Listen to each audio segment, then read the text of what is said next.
الحمد لله رب العالمين أشهد أن لا إله إلا الله وحده لا شريك له وأشهد أن سيدنا ومولانا محمدا عبده ورسوله أما بعد فأعوذ بالله من الشيطان الرجيم بسم الله الرحمن الرحيم صاد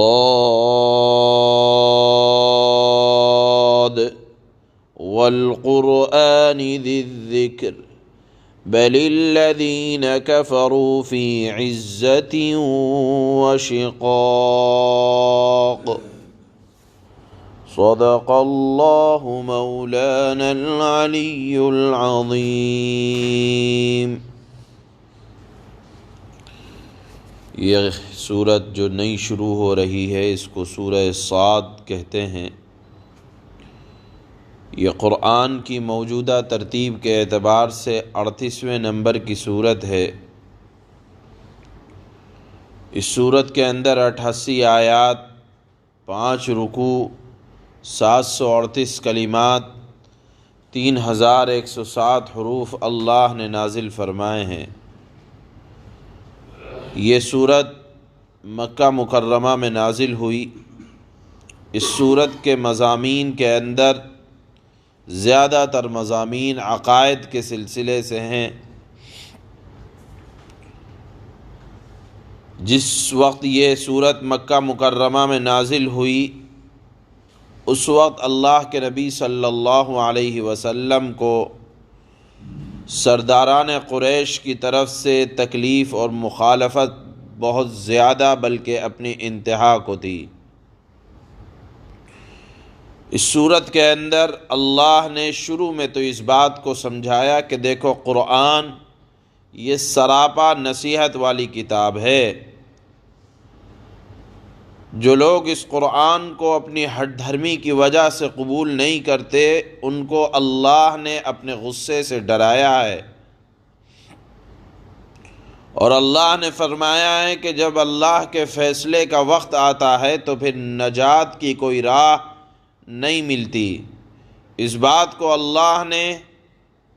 رسولوں کو جن لوگوں نے جھٹلایا ان پر جو اللہ کا غضب اور غصہ نازل ہوا، اس بات کو ثابت کرنے کے لیے اللہ نے اس صورت کے اندر قوم نوح، قوم عاد، قوم سمود وغیرہ کا ذکر کیا ہے، اور اللہ کے نبی کو تسلی بھرے الفاظ میں مخاطب کر کے فرمایا کہ اے رسول اللہ یہ نادان لوگ ہیں، آپ صبر و تحمل کے ساتھ ان کو برداشت کریں۔ اس کے بعد اللہ نے حضرت داؤد اس صورت کے اندر کی بادشاہت، حضرت سلیمان کی بادشاہت کا ذکر فرمایا کہ ان لوگوں کو یعنی جو آپ کو اس وقت موجودہ زمانے میں تکلیف پہنچا رہے ہیں اپنی کس طاقت پر، کس قوت پر ناز ہے۔ دیکھو بادشاہ تو حضرت سلیمان بھی گزرے ہیں، بادشاہ تو حضرت داؤد بھی گزرے ہیں، اور سب کچھ ہونے کے باوجود سب سے بڑی صفت ان کے اندر یہ تھی کہ ہر وقت اللہ کا خیال ان کے دل میں، ہر وقت ان کی زبان پر اللہ کا شکر رہا کرتا تھا۔ وہ اللہ کے فرما بردار پیغمبروں میں سے تھے۔ اس بات کو اللہ نے بیان فرمایا۔ حضرت ایوب کا بھی ذکر آیا ہے اس صورت کے اندر، ان کے صبر کو اللہ نے بیان فرمایا۔ اور پھر آخر میں حضرت آدم اور حضرت آدم کی اولاد اور پھر شیطان نے جو بہکایا ان کو اس بات کا ذکر فرمایا کہ دیکھیے شیطان اللہ کے دربار سے مردود ہے،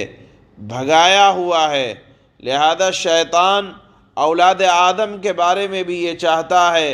کہ وہ جنت سے مردود ہو جائیں، بھگا دیے جائیں۔ اس کے لیے وہ محنت کر رہا ہے، اللہ سے اس نے مہلت مانگ رکھی ہے، اور یہ سلسلہ قیامت تک وہ اپنی کوششوں میں کرتا رہے گا، لیکن جو اللہ کے مخلص بندے ہوں گے ان کے بارے میں وہ کامیاب نہیں ہو سکتا۔ یہ پوری صورت کا ایک مختصر سا خلاصہ تھا۔ یہ صورت نازل کیوں ہوئی، اس کا ایک شان نزول ہے، کیا وجہ ہوئی اس صورت کے نازل ہونے کی؟ تو لکھا ہے کتابوں کے اندر، جب حضرت ابو طالب جو اللہ کے نبی کے چچا محترم ہیں، اگرچہ اسلام قبول نہیں کیا تھا لیکن اللہ کے نبی صلی اللہ علیہ وسلم کا ہر موقع پر بڑا خیال رکھا کرتے تھے، اور جب تک حضرت ابو طالب زندہ رہے تو قریش بھی ہمت نہیں کر پاتے تھے کہ اللہ کے نبی کو کوئی بہت زیادہ تکلیف پہنچائیں، اگرچہ کفار مکہ اور سرداران قریش اندر سے کڑھا کرتے تھے کہ ابو طالب کو کیا ہوا کہ وہ ان کا ساتھ دیتے رہتے ہیں۔ بہرحال جب حضرت ابو طالب کی وفات کا وقت قریب ہوا تو چند کفار قریش کے سردار، ایک روایت کے اعتبار سے 25 سرداران قریش، جن میں ابو جہل، ابو سفیان، امیہ بن خلف، عاص بن وائل، اسود بن مطلب، عقبہ، عتیبہ، شیبہ، اس طرح کے بڑے بڑے 25 سردار حضرت ابو طالب کے پاس آئے اور انہوں نے کہا کہ دیکھو تمہارا بھتیجا اللہ کے نبی صلی اللہ علیہ وسلم، ہم کہہ رہے ہیں، وہ تو کہتے تھے کہ محمد، شکایت کی آپ آ کر اور کہا کہ دیکھو ہم آپ کے سامنے ایک انصاف کی بات کہتے ہیں،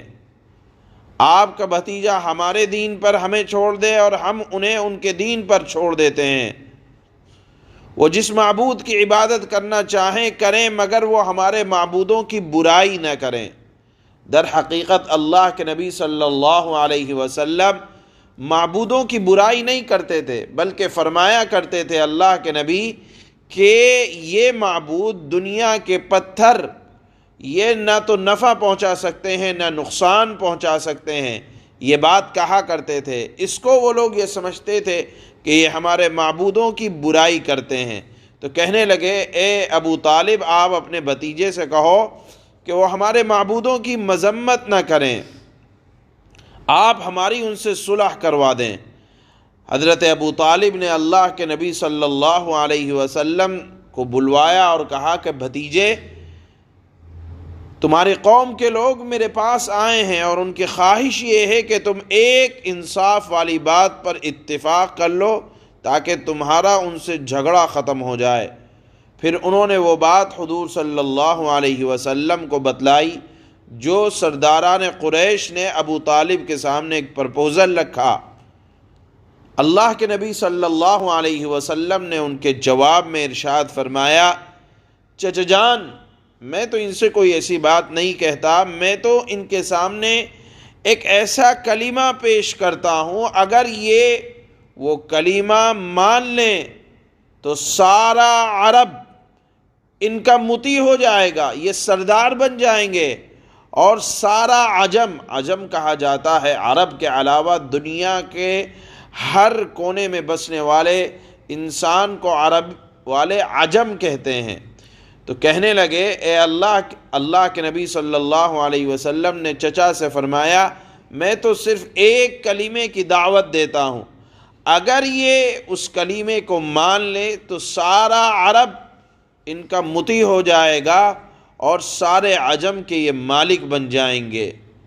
اور کہا کہ اچھا بتاؤ وہ کلمہ کیا ہے؟ آپ نے فرمایا لا الہ الا اللہ محمد الرسول اللہ کا اقرار کر لو، عرب کے بھی تم سردار بنو گے، عجم کے بھی مالک بن جاؤ گے، پھر جیسا چاہنا ویسے رہنا۔ اس پر ان لوگوں نے کہا کہ کیا ہم سارے معبودوں کو چھوڑ کر ایک خالص معبود کی عبادت کریں؟ یہ تو بڑی بھاری بات ہے، اور اپنے کپڑے جھاڑ کر حضرت ابو طالب کے پاس سے کھڑے ہو گئے کہ ہم اس بات کو ماننے والے نہیں ہیں، اور سرداران قریش واپس چلے گئے۔ تو پھر اللہ نے یہاں یہ سورہ صاد کو نازل فرمایا، اور پھر اللہ نے فرمایا کہ دیکھو قسم ہے قرآن کی جو نصیحت سے بھرا ہوا ہے، یہ کفار ہی تعصب اور حق کی مخالفت میں آگے بڑھ رہے ہیں۔ اے اللہ کے نبی، اگر یہ لوگ آپ کی بات نہیں مانتے تو صرف ہٹ دھرمی کی وجہ سے نہیں مانتے، اور کوئی ایسی بات نہیں ہے۔ تو یہ سورہ صاد کے موقع، جس موقع سے نازل ہوئی، اس کو بیان کیا گیا کہ ابو طالب کے پاس، حضرت ابو طالب کے پاس جب سرداران قریش آئے اور اللہ کے نبی نے اپنی بات فرمائی، اس کے بعد تسلی دینے کے لیے اللہ نے اس سورہ صاد کو نازل فرمایا کہ محض ہٹ دھرمی کی وجہ سے یہ لوگ آپ کی بات کو قبول نہیں فرما رہے ہیں۔ چنانچہ اللہ نے فرمایا بسم اللہ الرحمن الرحیم، شروع اس اللہ کے نام سے جو سب پر مہربان ہے، بہت مہربان ہے۔ صاد، یہ حروف مقطعات میں سے ہے، اس کا مطلب، صحیح مطلب اللہ کے سوا کوئی نہیں جانتا۔ جو بھی اللہ نے اس کا مراد لیا ہو، اللہ ہی اس کا معنی زیادہ جانتے ہیں۔ والقرآن ذی الذکر، قسم ہے نصیحت بھرے قرآن کی۔ بل الذین کفروا فی عزت وشقاق، کہ جن لوگوں نے کفر اپنا لیا ہے، یعنی اللہ کا انکار کر دیا ایک معبود ہونے کا، وہ کسی اور وجہ سے نہیں بلکہ صرف اس لیے کفر اپنایا ہے کہ وہ بڑائی کے گھمنڈ اور ہٹ دھرمی میں مبتلا ہیں۔ سبحان اللہ۔